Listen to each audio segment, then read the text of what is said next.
صحیح حدیث ہے، رسول کریم صلی اللہ علیہ وسلم کا فرمان ہے کہ جو مسلمان رمضان کے روزے رکھے اور اس کے بعد پھر شوال کے بھی 6 روزے رکھتا ہے تو گویا کہ اس نے سارا سال ہی روزے رکھے، تو وہ سارا سال اس طرح بنتے ہیں کہ رمضان کا مہینہ وہ 10 مہینوں کے برابر ہے، چونکہ من جاء بالحسنۃ فلہ عشر امثالھا، کہ جو شخص ایک نیکی کرتا ہے تو اللہ تعالیٰ 10 گنا اس کو اجر دیتے ہیں۔ تو اسی طرح گویا کہ رمضان کا مہینہ وہ 10 مہینوں کے روزوں کے برابر ہے، اور باقی جو 2 مہینے ہیں وہ 6 روزے، وہ 2 مہینوں کے روزے، تو گویا کہ جو شخص رمضان کے روزے رکھتا ہے اور پھر 6 روزے شوال کے بھی رکھتا ہے تو وہ سارا سال ہی روزے رکھتا رہتا ہے، یعنی روزے کی حالت میں سارا سال ہی اس کا گزرتا ہے۔ تو یہ بہت بڑی فضیلت ہے ایسے شخص کے لیے جو حدیث پر عمل کرتے ہوئے شوال کے بھی 6 روزے رکھتا ہے۔ باقی جو عام سوال کیا جاتا ہے وہ یہ ہے کہ یہ روزے ترتیب سے رکھنے چاہیے یا کہ بغیر ترتیب کے بھی رکھے جا سکتے ہیں، تو دیکھیں حدیث کا سیاق اور حدیث کے الفاظ اس بات پر دلیل ہیں کہ ترتیب ضروری نہیں بلکہ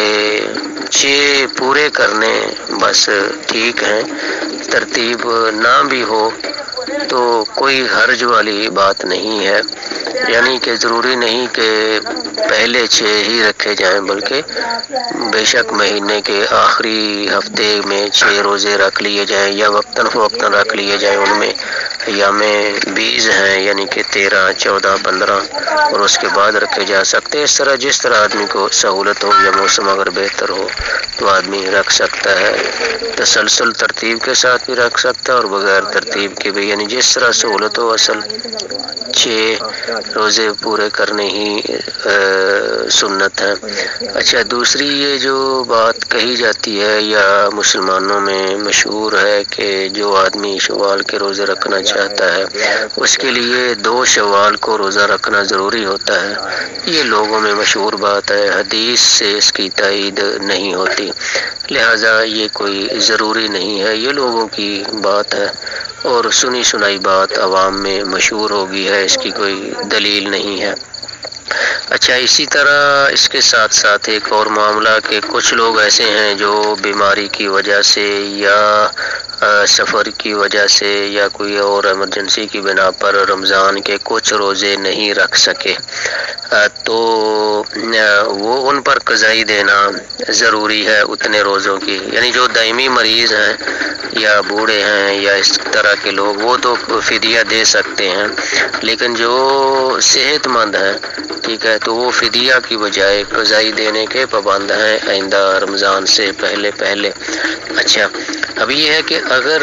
کوئی ایسا شخص جس کے روزے چھوٹے ہیں اور وہ شوال کے روزے بھی رکھنا چاہتا ہے تو وہ کیا کرے؟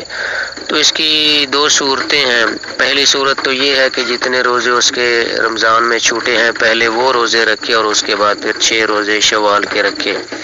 یہ کچھ اہل علم کا یہ موقف ہے کہ الگ الگ رکھے، اور ایک دوسرا موقف یہ ہے کہ وہ نیت ڈبل کر لے، یعنی کہ جتنے روزے مثال کے طور پر اس کے 10 روزے چھوٹے ہیں تو وہ فرضی روزے جو رمضان میں اس کے چھوٹے ہیں